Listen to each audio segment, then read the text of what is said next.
मित्रों,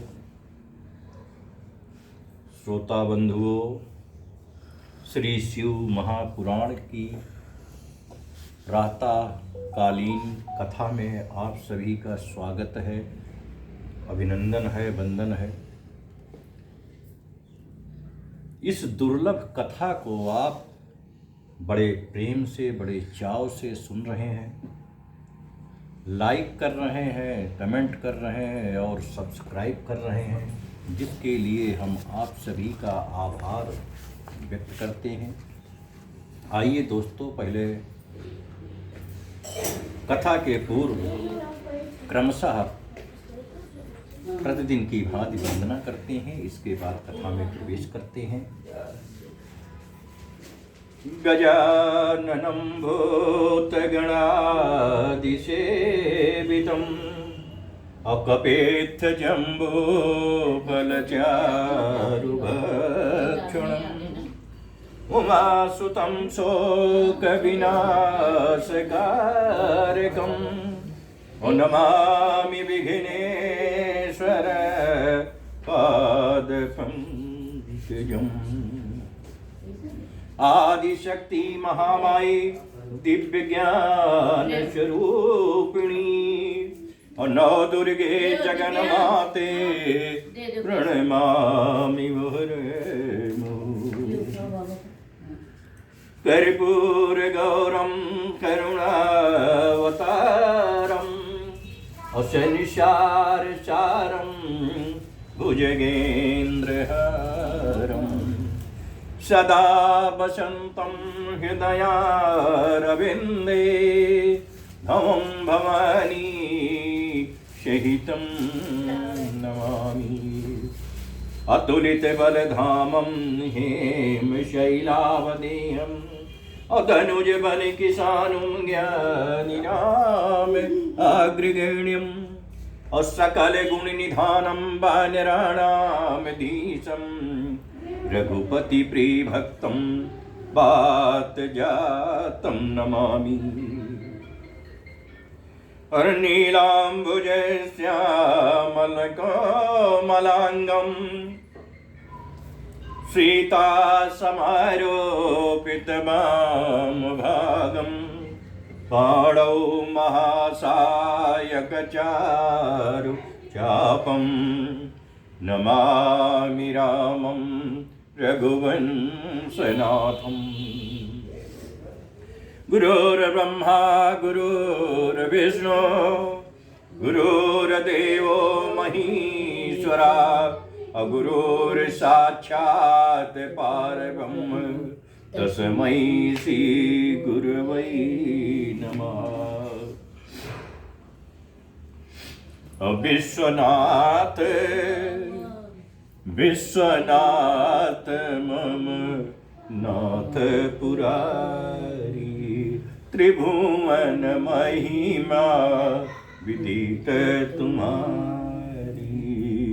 आशुतोष तुम्हें औढ़र दानी आरती है रहो दीन जन जानी।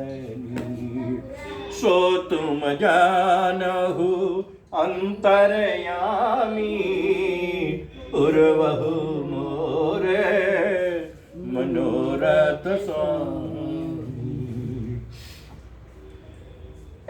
यही विधिनाथ होय हित मोरा करहु सुबेगी दशमय तोरा।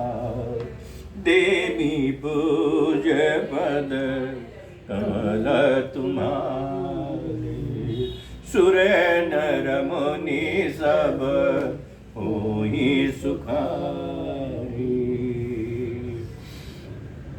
दीन दयाल दया कर दो भोलेनाथ कृपा कर दो। भोले एक तेरा सहारा है बिन तेरे ना इस जग में कोई हमारा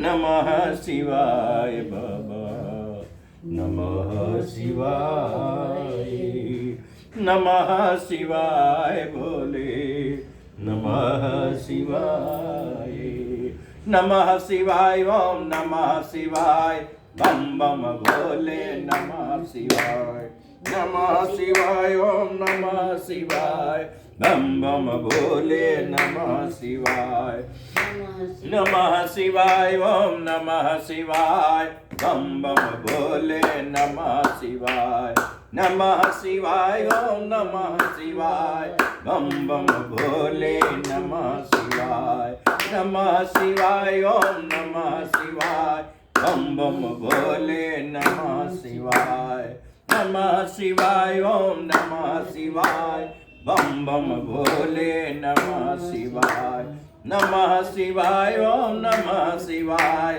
बम बम भोले, नमः शिवाय, नमः शिवाय, ओम नमः शिवाय, बम बम भोले, नमः शिवाय, नमः शिवाय, ओम नमः शिवाय, बम बम भोले, नमः शिवाय।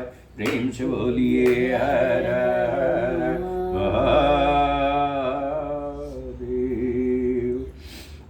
आइए दोस्तों, कथा में प्रवेश करते हैं।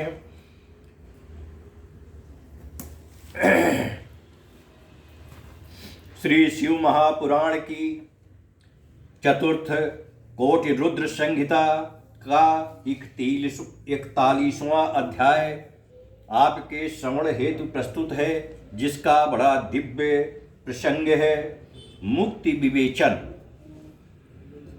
आइए प्रेम से सुनते हैं। ऋषि बोले, हे सूत जी, यह जो आपने मुक्ति कही है, इसमें क्या है और वहां कैसी अवस्था रहती है? कृपा कर वो सब हमें सुनाइए। सूत जी कहने लगे, हे ऋषियों, मुक्ति 4 प्रकार की होती है, सारूप्य, सालोच्य, सानिध्य और सायुज्य। वो चारों मुक्ति शिव जी के कठिन व्रत से प्राप्त होती है, क्योंकि मुक्ति को देने वाले केवल शिव जी ही हैं, और ब्रह्मा विष्णु आदि देवता तो धर्म, अर्थ और काम, इस प्रकार वे त्रिवर्ग दाता ही हैं। परंतु महादेव जी तो ज्ञान रूप, अविनाशी, साक्षी, ज्ञान गम्य, स्वयं अद्वैत, केवल मुक्ति देने वाले तथा त्रिवर्ग धर्मादि के दाता हैं। 5वीं कैवल्य मुक्ति भी होती है, परंतु वो बड़ी दुष्प्राय है, कारण कि संसार में ज्ञान कठिन है। शिव जी ज्ञान स्वरूप हैं, उनको कोई यथार्थ रूप में जान नहीं पाता। ब्रह्मा, विष्णु, कुमार, नारद कोई भी उन्हें न जान सके। व्यास पुत्र सुखदेव, अन्य मुनीश्वर तथा उनसे भी पहले से कोई देवता और वेद शास्त्र भी उन्हें न जान सके, क्योंकि वे सत्य, ज्ञान, अनंत, सत, चित, आनंद स्वरूप, निर्गुण, निरूपाधि, अव्यय, शुद्ध और निरंजन है। परंतु संसार में भक्ति बड़ी सहज है। शिव की भक्ति ज्ञान की माता तथा नित्य भुक्ति, मुक्तिदायक और प्रसाद सुलभ है। उसमें सत्य और प्रेम का अंकुर विद्यमान है। हे द्विजो, वो भी सगुण और निर्गुण 2 प्रकार ही की है। वही वैधि और स्वाभाविकी है, वही श्रेष्ठ और अधिक है। नैष्ठिकी और अनैष्ठिकी है।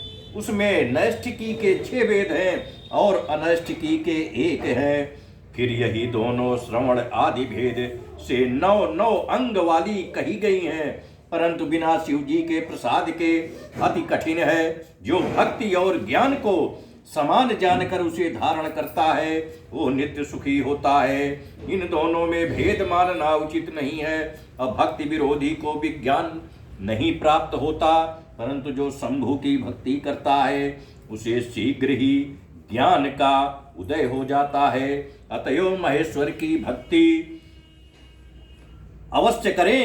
उसी से सब कुछ सिद्ध होगा, इसमें संदेह नहीं है। हे ऋषियों, आपने जो पूछा उसका मैंने उत्तर दिया, जिसे सुनकर मनुष्य सब पापों से मुक्त हो जाता है। इत श्री शिव महापुराण चतुर्थ कोटि रुद्र संहिता का 41वां अध्याय समाप्त हुआ। प्रेम से बोलिए हर हर महादेव। नमः शिवाय बाबा, नमः शिवाय, नमः शिवाय भोले, नमः शिवाय, नमः शिवाय, ओम नमः शिवाय, बम बम भोले, नमः शिवाय, नमः शिवाय, ओम नमः शिवाय, बम बम भोले, नमः शिवाय, नमः शिवाय, ओम नमः शिवाय, बम बम भोले, नमः शिवाय, नमः शिवाय, ओम नमः शिवाय, बम बम भोले, नमः शिवाय, नमः शिवाय, ओम नमः शिवाय, बम बम भोले, नमः शिवाय, नमः शिवाय, ओम नमः शिवाय, बम बम भोले, नमः शिवाय, नमः शिवाय, ओम नमः शिवाय, बम बम भोले, नमः शिवाय, नमः शिवाय, ओम नमः शिवाय, बम बम भोले, नमः शिवाय, नमः शिवाय, ओम नमः शिवाय, बम बम भोले, नमः शिवाय, नमः शिवाय, ओम नमः शिवाय, बम बम भोले, नमः शिवाय, नमः शिवाय, ओम नमः शिवाय, बम बम भोले, नमः शिवाय। प्रेम से बोलिए हर हर महादेव। 42वां अध्याय प्रस्तुत है। सगुण निर्गुण भेद वर्णन इसका शीर्षक है। ऋषियों ने पूछा, शिव जी कौन हैं और ये ब्रह्मा विष्णु और रुद्र कौन हैं तथा इनमें निर्गुण कौन है? हमारे इस संदेह का निवारण कीजिए। सूत जी बोले, सृष्टि के आदि में जो निर्गुण परमात्मा से उत्पन्न हुए हैं वही शिव जी हैं। वेद और वेदांत वेदताओं का यही मत है। उन्हीं शिव जी से प्रकृति पुरुष सहित उत्पन्न हुई और उसने मूल में स्थित हो जल में तप किया, वही पंचकोशी हुई तथा जिसमें सबको काशी अत्यंत प्रिय हुई, उसका जल सारे संसार में व्याप्त हो गया। यह जानकर विष्णु जी अपनी माया सहित उस जल में प्रवेश कर सो गए। उन्हीं का नाम हरि नारायण है। प्रकृति का नाम नारायणी प्रसिद्ध हुआ। फिर जो उनके नाभि कमल में प्रविष्ट हुए वही ब्रह्मा जी कहलाए। उन्होंने देखा कि विष्णु जी तप कर रहे हैं। पश्चात जब उन्होंने ब्रह्मा विष्णु में परस्पर विवाद कर युद्ध आरंभ किया तो उनके मध्य में प्रकट हो उस विवाद को जिन्होंने शांत किया वही महादेव के नाम से प्रसिद्ध हुए। परंतु उन्होंने कहा कि मैं तो ब्रह्मा के मस्तक से प्रकट हुआ हूं और मेरा नाम शंभु तथा रुद्र है। रूप रहित शिव जी ने भक्तों पर दया कर सबके ध्यान के निमित्त रूपवान हुए। त्रिगुण रहित शिव जी में और सगुण रुद्र में कुछ भी भेद नहीं है। जैसे स्वर्ण और आभूषण में भेद नहीं है, दोनों समान लीलाधारी हैं। पराक्रमी रुद्र सब प्रकार से शिव ही है। वे ब्रह्मा विष्णु के सहायक और भक्तों के कार्य करने वाले हैं और इसीलिए उनकी उत्पत्ति हुई है। अन्य तो लय हो जाते हैं परंतु ये रुद्र कभी लय नहीं होते। ये केवल शिव में ही लय होते हैं। ब्रह्मा विष्णु आदि सभी रुद्र को भजते हैं परंतु रुद्र किसी को नहीं भजते। भक्तों की दया के लिए वो स्वयं ही भजे जाते हैं। उनके भक्त उन्हीं को प्राप्त होते हैं और अंत में उन्हीं में तद्रूप हो जाते हैं। रुद्र को अन्य किसी देवता की अपेक्षा नहीं है। यह सनातनी श्रुति है। हे द्विजो, अज्ञान तो अनेक प्रकार का है किंतु विज्ञान एक ही प्रकार का है। जैसे ब्रह्मा से लेकर तृण पर्यंत सब कुछ जो दिखाई पड़ता है वो सब शिव रूप है अनेक प्रकार की कल्पना करना मिथ्या है। मुख्यतः ये जानना चाहिए कि सृष्टि के आदि, मध्य और अंत सब में शिव जी ही विद्यमान हैं। सर्व शून्य होने पर भी सदा शिव ही जानो। और सगुण में वही 4 गुण के हैं। उनके जो प्रकार हैं, सर्वशक्तिमत्ता उनका सगुण रूप है। उसी ने विष्णु को अपना ध्यान और पूजन बताया है। वही शिव जी सबके अनुग्रह करता, उत्पन्न करता, पालन करता और विनाश करता, साक्षी तथा निर्गुण है। सबका तो काल है, परंतु शिव जी का काल नहीं है। वो स्वयं काली से सेवन किए हुए साक्षात महाकाल है। ब्राह्मण तो रुद्र और काली को ही कहते हैं, और इन दोनों को सब कुछ लीलावत प्राप्त है तथा इनका कोई नाश नहीं कर सकता। वे स्वयं रूप के कारण है। इस प्रकार विष्णु आदि संपूर्ण देवता कार्यभूत है, परंतु शिव जी स्वयं कार्यों कारण रूप हैं। उनका कारण कोई नहीं, वे एक ही अनेकता को प्राप्त होते हैं। जैसे एक ही बीज बाहर सब कुछ होकर फिर बीज ही होता है, वैसे ही स्वयं शिव रूपी महेश्वर हैं। यही श्रेष्ठ शिव ज्ञान है। इसे ज्ञानी ही जानते हैं, अन्य नहीं। ऋषियों ने कहा, अब उस एक ज्ञान को ही कहिए जिसे कि जानकर शिव रूप की प्राप्ति होए। शिव जी कैसे सब कुछ हैं और समस्त वस्तु शिव स्वरूप कैसे हुई। व्यास जी कहते हैं कि ये सुनकर श्रेष्ठ पौराणिक सूत जी शिव के चरणों का स्मरण करते हुए मुनियों से ये कहने लगे। इत श्री शिव महापुराण चतुर्थ कोटि रुद्र संहिता का 42वां अध्याय समाप्त हुआ। प्रेम से बोलो हर हर महादेव। नमः शिवाय बाबा, नमः शिवाय, नमः शिवाय भोले, नमः शिवाय, नमः शिवाय, ओम नमः शिवाय, बम बम भोले, नमः शिवाय, नमः शिवाय, ओम नमः शिवाय, बम बम भोले, नमः शिवाय, नमः शिवाय, ओम नमः शिवाय, बम बम भोले, नमः शिवाय, नमः शिवाय, ओम नमः शिवाय, बम बम भोले, नमः शिवाय, नमः शिवाय, ओम नमः शिवाय, बम बम भोले, नमः शिवाय, नमः शिवाय, ओम नमः शिवाय, बम बम भोले, नमः शिवाय, नमः शिवाय, ओम नमः शिवाय, बम बम भोले, नमः शिवाय, नमः शिवाय, ओम नमः शिवाय, बम बम भोले, नमः शिवाय। प्रेम से बोलिए हर हर महादेव। 43वां अध्याय शिव संबंधी एक गुप्त ज्ञान। सूत जी बोले, हे ऋषियों, ये शिव जी का परम गोप्य ज्ञान जैसा मैंने सुना है वैसा आप लोगों से वर्णन करता हूँ, ध्यान से सुनो। शौनक, नारद, स्वामी कार्तिकेय तथा व्यास जी और कपिल देव जी के समुदाय में उन्होंने सब शास्त्रों में निश्चय करके यही कहा है कि ये सारा जगत शिवमय है। शिव है, शिव देव है। जब उनकी इच्छा होती है तब संसार रच देते हैं और वही सबको जानते हैं, परंतु उनको कोई नहीं जानता। वे संसार को रचकर भी उसमें लिप्त नहीं होते। इसमें वह निर्लिप्त और ज्ञान स्वरूप वाले हैं। जैसे जल में अग्नि आदि तेज की परछाई का भान होता है, वस्तुतः वो उसमें प्रविष्ट नहीं है, वैसे ही साक्षात शिव स्वयं भान होते हुए भी लिप्त नहीं है।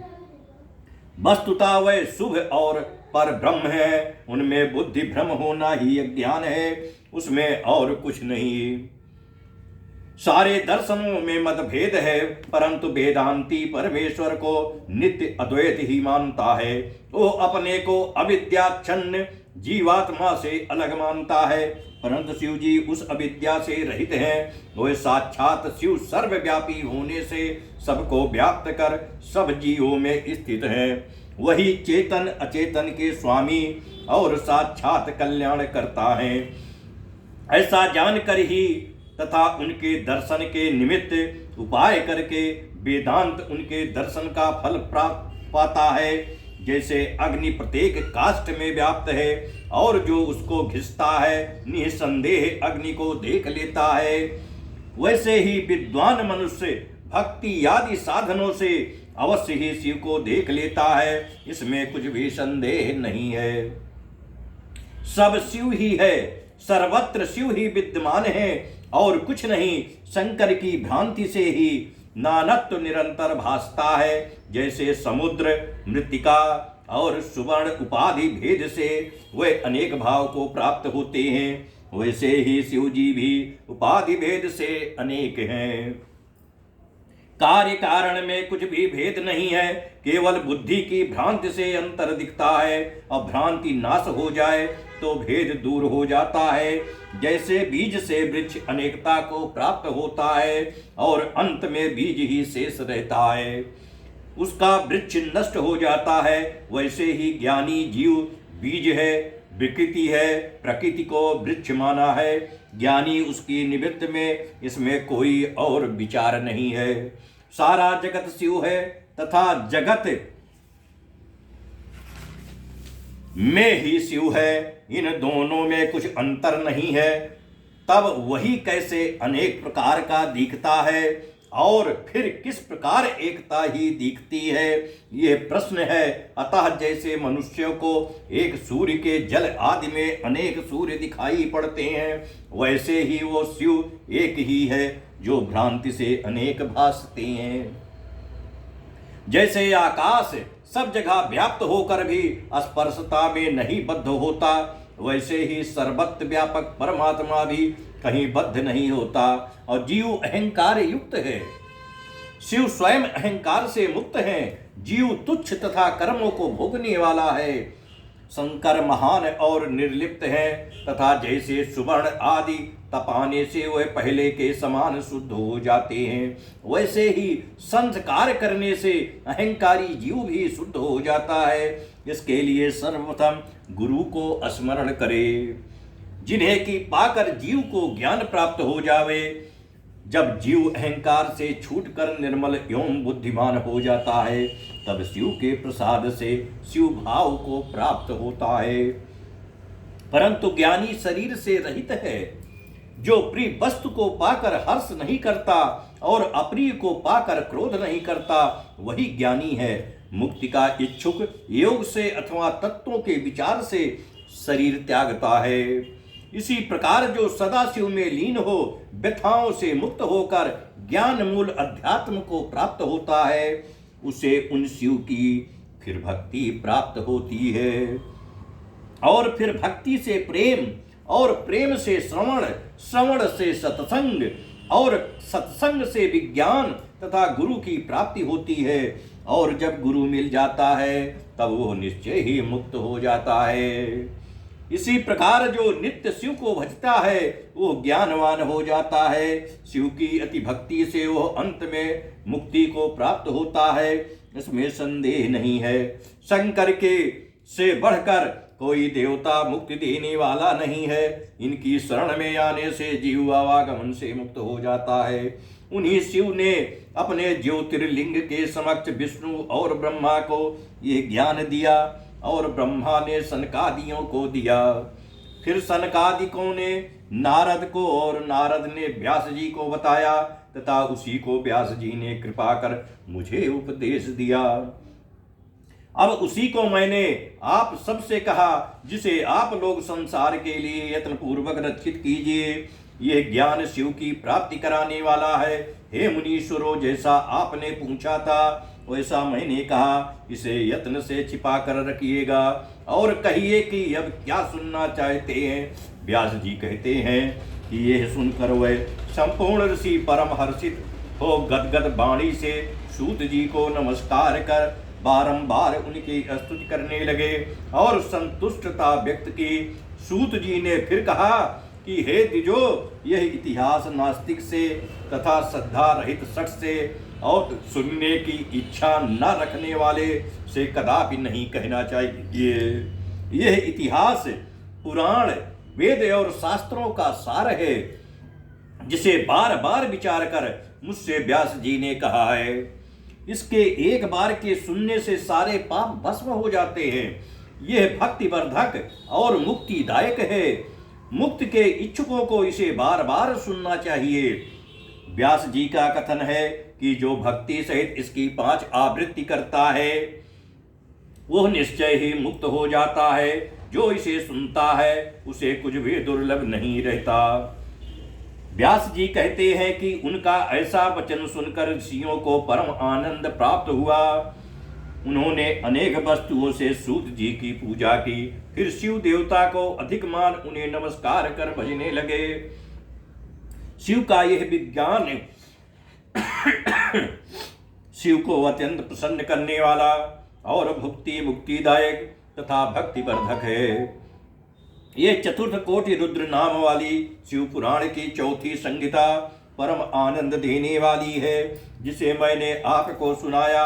जो इसे सुनता है वो सब सुखों को भोग अंत में परम गति को लाभ करता है। इत श्री पंडित राम लगन पांडे द्वारा भाषानुदित शिव महापुराण की चौथी कोटि रुद्र संहिता समाप्त। शुभम अस्तु। नमः शिवाय। ओम नमः शिवाय। नमः शिवाय भोले। नमः शिवाय। नमः शिवाय। ओम नमः शिवाय। बम बम भोले। नमः शिवाय। नमः शिवाय। ओम नमः शिवाय। बम बम भोले। नमः शिवाय। नमः शिवाय। ओम नमः शिवाय। बम बम भोले। नमः शिवाय। नमः शिवाय। ओम नमः शिवाय। बम बम भोले। नमः शिवाय। नमः शिवाय। ओम नमः शिवाय। बम बम भोले। नमः शिवाय। नमः शिवाय। ओम नमः शिवाय। बम बम भोले। नमः शिवाय। प्रेम से बोलिए हर हर महादेव। श्री सत्यम शिवम सुंदरम। श्री शिव महापुराण 5वीं उमा संहिता प्रारंभ हो रही है, जिसका पहला अध्याय है। शीर्षक है कृष्ण उपमन्यु संवाद।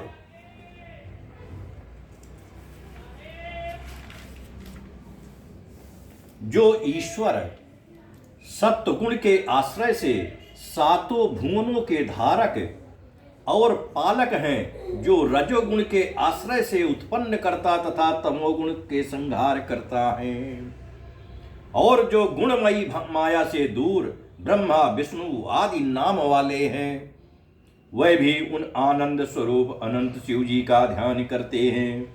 और ऋषि बोले, हे सूत जी, आपको बारंबार नमस्कार है। आपने चतुर्थ कोटि रुद्र संहिता मुझे सुनाई। अब उमा संहिता रूप पार्वती सहित परमात्मा शिव जी का चरित्र सुनाइए।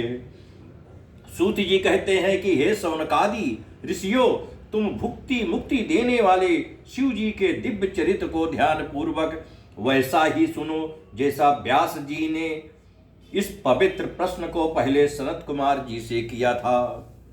तब उन्होंने शिव जी के इस परम दिव्य चरित्र को कहा था। सनत कुमार जी बोले, हे व्यास जी, महर्षि उपमन्यु जी ने जो श्री कृष्ण जी से कहा था वही शिव का चरित्र मैं तुमसे कहता हूँ। सर्वप्रथम वसुदेव जी के पुत्र भगवान श्री कृष्ण जी कैलाश पर्वत पर शिव जी का तप करने के लिए गए। वहां पर्वत पर उपमन्यु जी को तप करते हुए देखकर श्री कृष्ण जी हाथ जोड़कर प्रणाम कर बोले, हे महाबुद्धे, हे उपमन्यु, इस पर्वत पर मैं पुत्र के निमित्त शिव का तप करने आया हूँ। इसलिए आनंद के करने वाले शिव जी के महात्म्य को कहिए, जिसे सुनकर मैं श्रद्धा पूर्वक शिव के परम तप को करूं। श्री कृष्ण जी के ऐसे वचनों को सुनकर उपमन्यु जी शिव जी का स्मरण करते हुए बोले, हे कृष्ण जी, शिव जी के महात्म को प्रेम पूर्वक सुनिए। शिव जी के लिए विष्णु आदि देवता और उनके संपूर्ण परिवार को मैंने तप करते हुए देखा है। ब्रह्मा आदि तीनों अंशों से शोभायमान अविनाशी बड़ी दृष्टा वाले अग्नि की ज्वालाओं से व्याप्त और नखों से युक्त अगणित किरणों की कांति से विराजमान अनेक नेत्र वाले तथा अगणित चरण कमल वाले जो प्रलय काल में संसार का संहार करते हैं और जिनको त्रिलोक में कोई भी आवश्यक नहीं है, जो संपूर्ण लोकों में शिव के शूल के नाम से विख्यात है, जो संपूर्ण पृथ्वी मंडल को विदीर्ण कर सकते हैं, जो संपूर्ण अस्त्र शस्त्रों का नाश करने वाले हैं, जो 3 शिखा वाली भ्रिकुट को धारण कर धुआं रहित अग्नि के समान है, वह पाप हस्त यमराज के समान तीक्ष्ण धारा वाले और सर्पादिकों से विभूषित हैं। सर्वप्रथम परशुराम जी ने शिव जी के अस्त्र का आश्रय लेकर क्षत्रियों का विनाश किया। सुदर्शन चक्र को देख पवित्र मुख वाले सर्वव्यापी देव शिव को देखा। सहस्त्र धारा वाला महोज्जल वज्र देखा और तुणीर सहित पिनाक धनुष देखा।